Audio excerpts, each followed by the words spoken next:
Charlie, Ricardo, how do you guys finance your development of Monero and of Litecoin? Hope and a prayer. Okay. I sell at all-time high to finance development. I thought you said we can't use that joke anymore. Only I can use that joke. But we have crowdfunding in Monero, and that's worked for like 5 years. It's almost like you don't need a dev fund in a base layer protocol, or you shouldn't have one. But how do you pay for your groceries then? How do you buy a house? Or two? Well, certainly not through the ZCash method. Ooh. Okay, let's start the show. Magical crypto. Best thing to do is simply to hodl.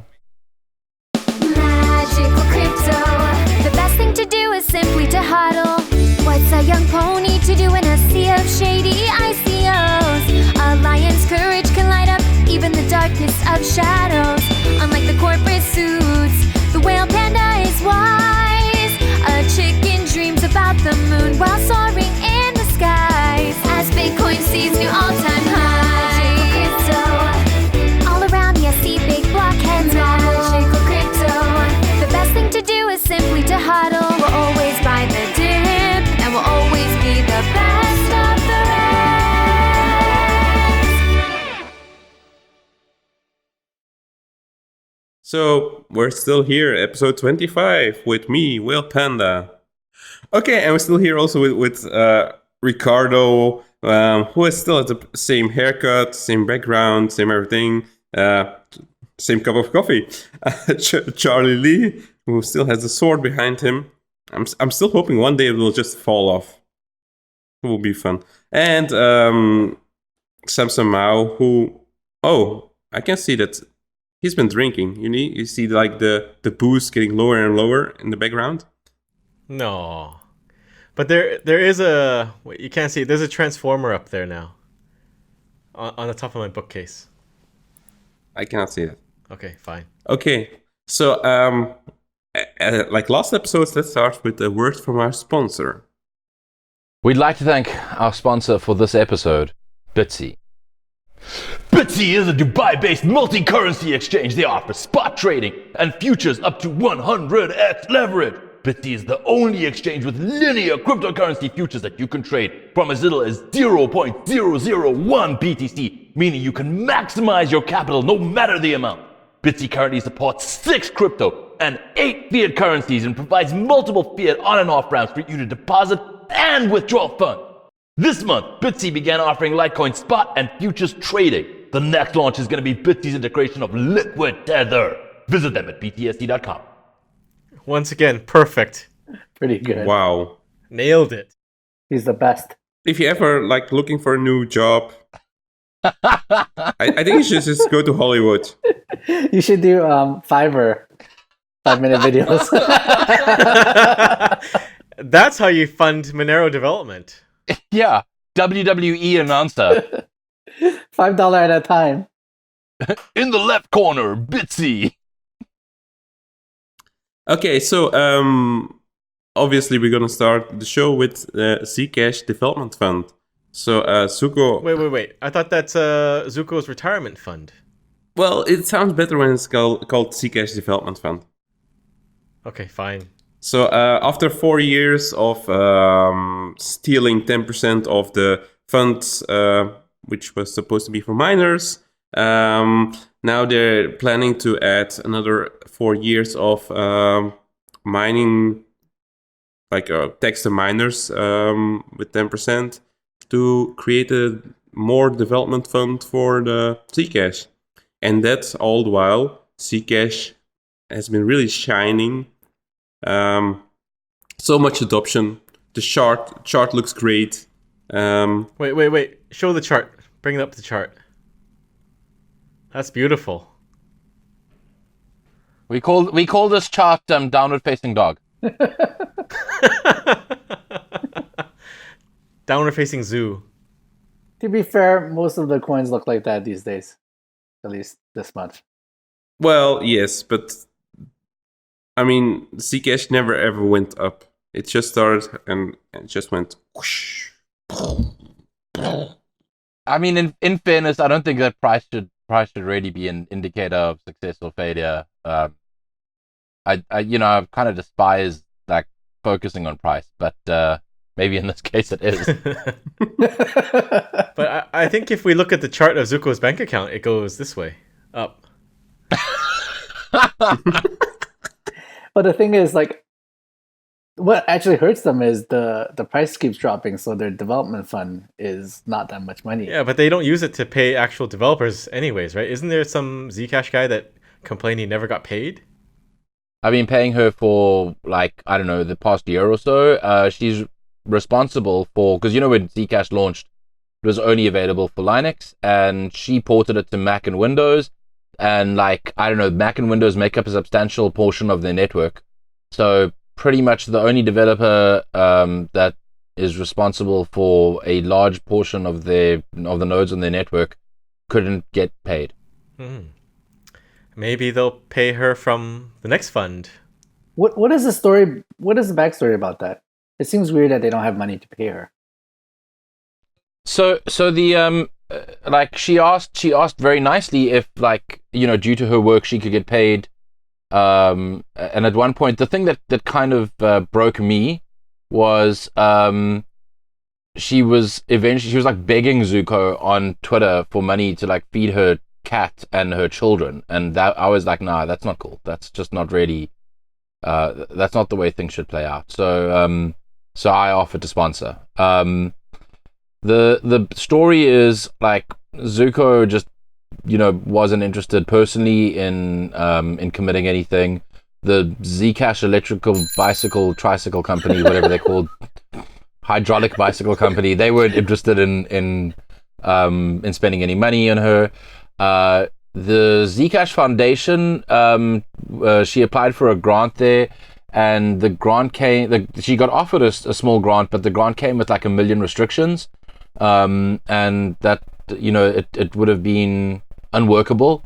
So that didn't work out. And the grant was also short term and not really like, hey, you're doing good work, carry on with it. Well, they have to prioritize what they spend on, right? I mean, Zuko's gotta gas up his cars and buy lots of expensive stuff. Yeah, priorities. Yeah, you gotta buy those bags of meat. Exactly.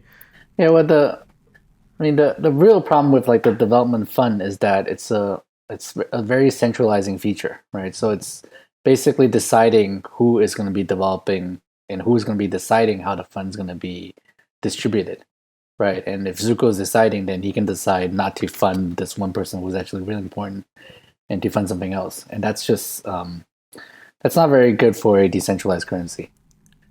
Well, it just depends who's more important.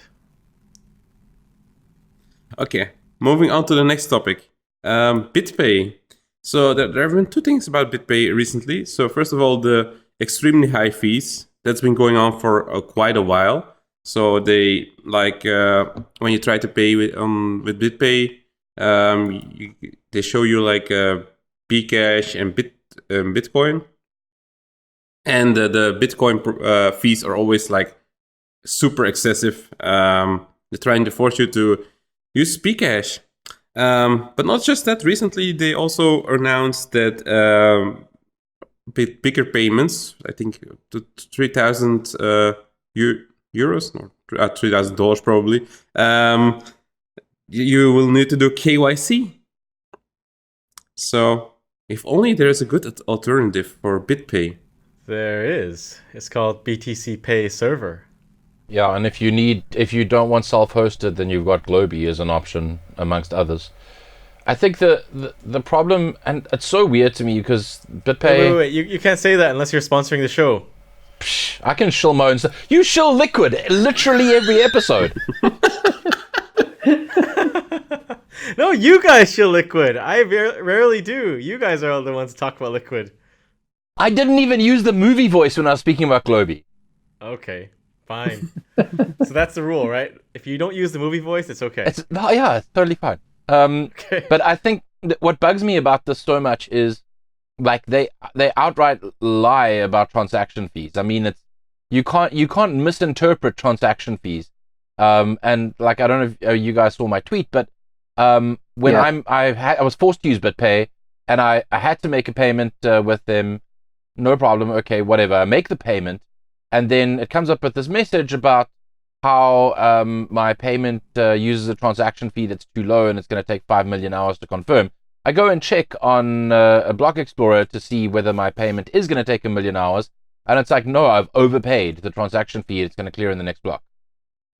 They also say network conditions are high, and that's why fees are high too, or something. There was some error message like that before when it was just them putting up high fees. So they do a lot of really shady stuff. Well, what's actually really annoying to me is I can't pay BitPay with most of my wallets. Right. Yeah. Yeah, they're not compatible. They're not compatible with any wallet I use. I don't understand how anyone is able to pay BitPay. I had to use a third-party site called BitPay to unpack the transaction and pay the address. It's ridiculous. I don't get this.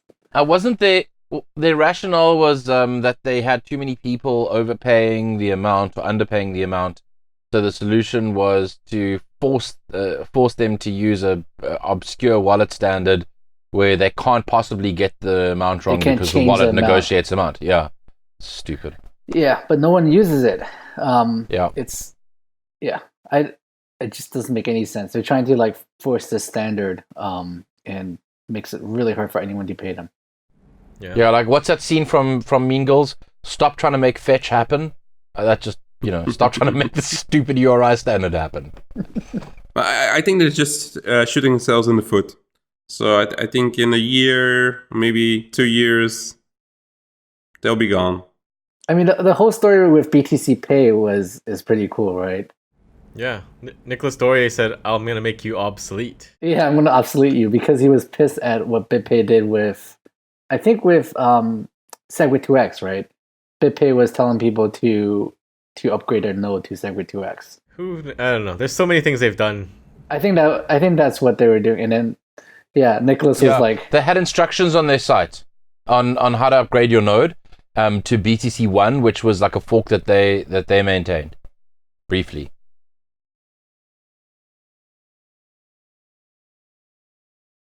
I'm sure it's coming through really well on his local camera. Yeah. Yes. Thank God I record locally. Totally agree with whatever he said. Yeah. You're right. Rick, you're right. You're so right. Yep. Yeah. So they were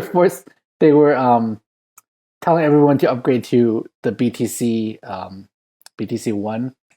repo, which is Jeff Garzick's repo with Segwit2x, right? Yep. So it's highly with a huge bug in. Highly irresponsible to tell everyone to upgrade to that node. And in hindsight, it was definitely really bad because there was a huge bug in it. Well, especially back then when there was no alternative, right? That was a big chunk of merchant payments, and they're misleading a lot of people into thinking the wrong thing. Yeah. And then Nicholas was like, "This is it. I'm going to obsolete you guys." Take you down. Yeah. It was an epic tweet, I would say.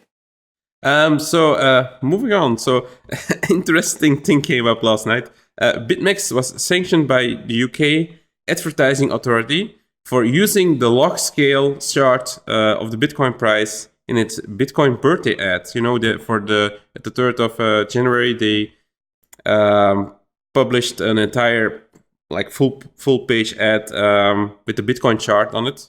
On the Times, the newspaper. Which Satoshi quoted in the Genesis blog. So anyway, so apparently they're gonna be fined for that. Or sanctioned. I don't know if it will be a fine or whatever they're gonna do. But No. They said you can't use that. You can't use that ad anymore. I guess they thought that they were gonna run that again. maybe next for year. A while. Yeah, next year, right? What was wrong with the ad? It used a log scale. Oh no! You can't use a log scale chart. Got to be linear. No, they said that's confusing. It's very confusing to people because it looks like it's not volatile. Okay. But I mean, on a linear scale from birth, it looks even less volatile because you can't. It just goes straight up. Yeah. whatever. Yeah. It's very silly. It's UK stuff. Maybe they'll yeah. force them to Brexit. But UK has no jurisdiction over Mexico, so I don't know why they're talking about BitMEX.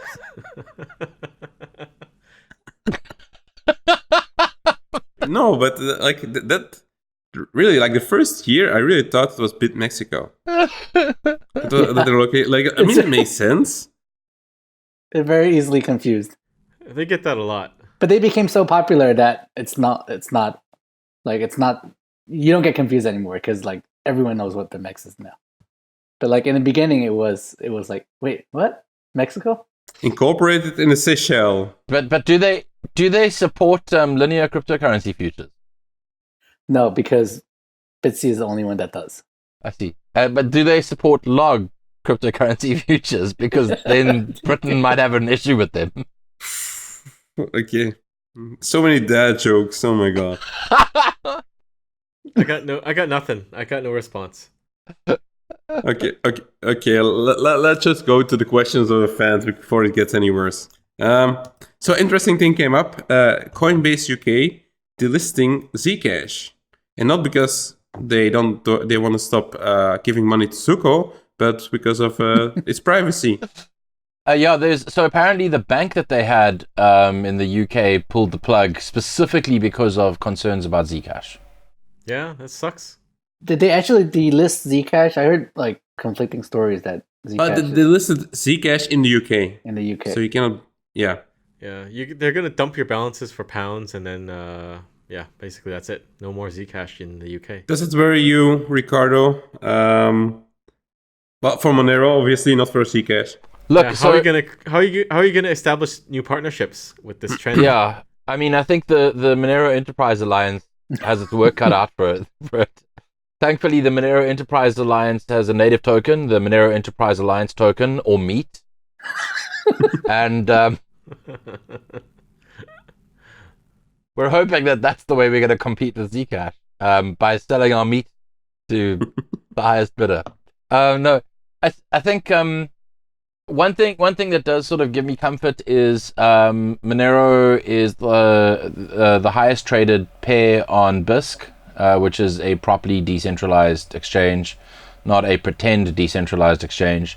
So I think that's going to grow if there's a lack of liquidity in centralized exchanges, and it seems to me that Monero has become kind of an unstoppable force from that perspective.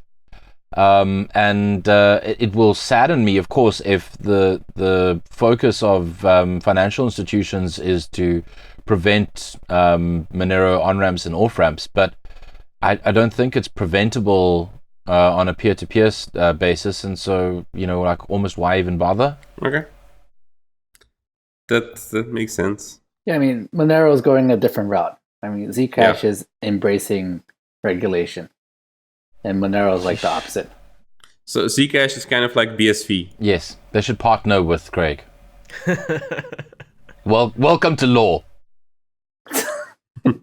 Law's not treating him that well, though. No, it's not. So a question for Samson. Will there be love-themed hats? Well, all my hats are love themed. It's all about love, right? Loving toxic maximalism as an example. Yeah, the UASF was love for Bitcoin. That's true. Just shown in a very Love and war, right? in a very war themed way.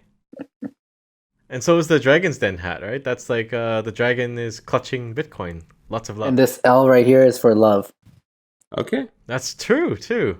Do you see it? Yeah, Right higher. there. Yes, that is true as well. It's for love. Actually, why didn't you make a hat yet for Monero? They didn't establish a partnership with the Excellion Hat Store. It's a good question, though. I'm very disappointed. I offered you some meat, and you rejected my meat. How about I make a Wait, hat? this is a kids show, guys. We shouldn't be talking about meat. I was referring to the Monero Enterprise Alliance token, obviously. I can make one with like a meat print on it, so it looks like you're wearing a steak on your head. And then underneath Monero Enterprise Alliance token. Yes. Let's do it. Okay. And with this new partnership, we'll end the show. Thank you for watching. Bye. Thanks. Bye. See ya.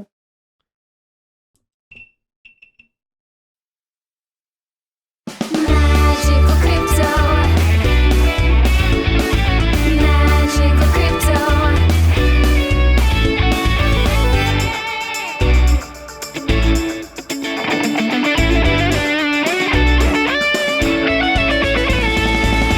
Magical crypto will always be the best of the best.